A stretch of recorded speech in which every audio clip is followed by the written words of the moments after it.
Hello साथियों, स्वागत है आपके example tricks and concepts YouTube channel में। मैं प्रबल आप सभी का फिर से आज के इस ट्रिक सेशन में स्वागत करता हूं। आज हम देखेंगे कि कौन सा नया ट्रिक आपके लिए मैं लेके आया हूं। तो सबसे पहले आज हम लोग समझेंगे, आपको हमेशा यह दिक्कत होता है कि सर सल्तनत वंश के क्रम कैसे याद करें, कैसे उस चीज को सीखें। तो मैं आपके लिए वो ट्रिक लेके आया हूं। किसी भी प्रकार की कोई भी चिंता करने की जरूरत नहीं है। आज ये ट्रिक क्लास में समझ लो, उसके बाद पूरी की पूरी बातें याद हो जाएंगी। तो देखो, सल्तनत वंश के जब हम इतिहास की बात करते हैं तो आपके 5 राजवंश थे। उसको याद करने के लिए आपको एक सेंटेंस है वो याद करना पड़ेगा। जैसे नहीं होता है कि गुलाब आपके जीवन में इतना इंपॉर्टेंट चीज है कि जैसे गुलाब का नाम आता है ना, आपके चेहरे पे भी गुलाब की तरह हंसी आ जाती है। तो भाई मैंने बोला कि गुलाब खिले तो सांस लो। क्या बोला मैंने? गुलाब खिले तो सांस लो। ये तो मैंने लिख दिया। अब इस सेंटेंस से आप पूरे सल्तनत वंश को कैसे याद कर सकते हैं? तो मैंने बोला गुलाब का मतलब क्या समझना आपको? गुलाम वंश। यानी सबसे पहले किस वंश की स्थापना हुई दिल्ली सल्तनत में? गुलाम वंश की। खिले, खिले का मतलब क्या है? खिलजी वंश। तो दूसरा कौन सा वंश था आपका? खिलजी वंश। तो यानी तुगलक वंश। तो तीसरा कौन सा था जी आपका? तुगलक वंश।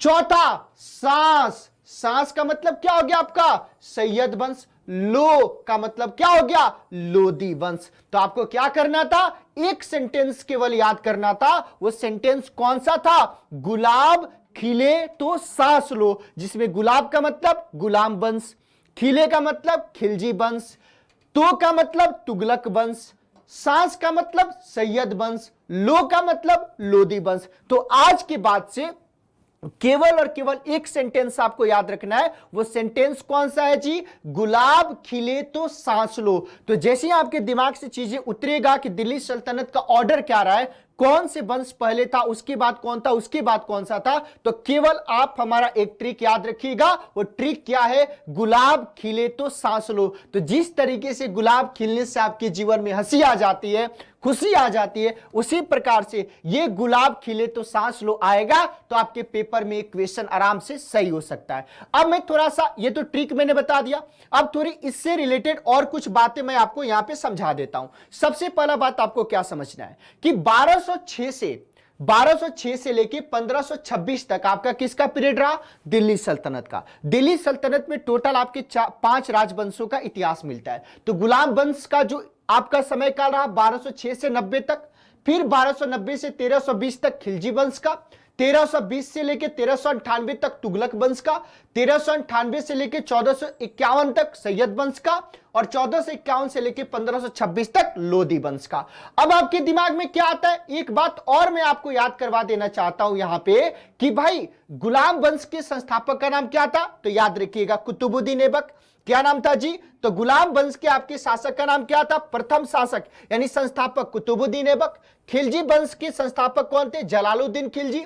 तुगलक वंश के संस्थापक कौन थे? गयासुद्दीन तुगलक। सैयद वंश के संस्थापक कौन थे? आपके खिज्र खान। और लोदी वंश के संस्थापक कौन थे? बहलोल लोदी। तो मैंने इस ट्रिक के माध्यम से 3 चीजें आपको बताई। एक आपका ऑर्डर बताया, और वो ऑर्डर क्या था? तो सबसे इंपॉर्टेंट आपका ऑर्डर था कि सल्तनत काल के वंश को याद करने के लिए आपको केवल एक सेंटेंस पे ध्यान देना था। वो सेंटेंस क्या था? गुलाब खिले तो सांस लो। यानी गुलाब का मतलब सबसे पहले गुलाम वंश, उसके बाद कौन आया? खिले मतलब खिलजी वंश, तो तुगलक वंश, सांस यानी सैयद वंश, लो का मतलब लोदी वंश। इनका ऑर्डर क्या रहा? तो ऑर्डर मैंने बताया कि 1206 से शुरू हुआ, 1526 पे खत्म हुआ। गुलाम वंश के संस्थापक कौन थे? कुतुबुद्दीन ऐबक। खिलजी वंश के कौन थे? जलालुद्दीन खिलजी। तुगलक वंश के कौन थे? गयासुद्दीन तुगलक। सैयद वंश के संस्थापक कौन थे? खिज्र खान। लोदी वंश के कौन से थे? बहलोल लोदी। तो आपको ये ट्रिक कैसा लगा? आप लोग जरूर कमेंट करके बताना। अगर आपको अच्छा लगे शेयर कीजिएगा, खूब जम के लाइक कीजिएगा और कमेंट जरूर करना, ताकि आगे और भी इससे बेहतरीन आपके लिए ट्रिक मैं लेके आऊं। तब तक के लिए बहुत बहुत धन्यवाद। Example tricks and concepts YouTube channel को सब्सक्राइब करना, बेल आइकन प्रेस करना ना भूले, और इसको ज्यादा से ज्यादा शेयर कीजिए। जय हिंद साथियों।